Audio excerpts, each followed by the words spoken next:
kahju, et siin üleval see on puud. jah, see ma ühe... siin on see. Ma ühe puutse peal rääkis. Ei, siin pole midagi katki.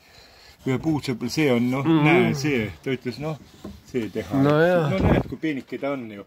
Jah, aga muidu kapp on terve. Kapp on terve, aga jalad on ka. Ainult jah, need jalad olid mädanud. Aga jalgade pärast ära muretse. Jalgade pärast ära muretse. Sinna pole jalgu vaja, sinna paned need alla, liistu alla või klotsi, jah. Muidu, jah, need olid täitsa mädanud. Näed, jah, siin on. Auk on sees, näed. Jalgade auk, katsu. Ongi jalgade auk on, jah. Auk on, jah. Niisugused jalad, 10 senti või mis ta oli. Aga muidu ta on terve. Tabalt siuke. 80, kuule.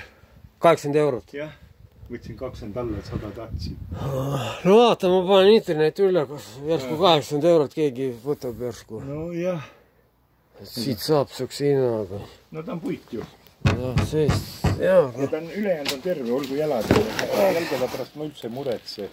Mina neid jalgu, jah, jalad olid nii mädanud. Mõni tahab Tallinnasse, vana linna näiteks. Ise puutuda ei tohi restaureerida. Ei, puutuda võid ma räägida, et lihvima hakkame ise või ei. Seda teha ei tohi. Kõrge ta on, ütle kõrgus. Pikk sa oled? Ma olen 75, ega ta pole 1,80 või? No selge, ma panen pausi.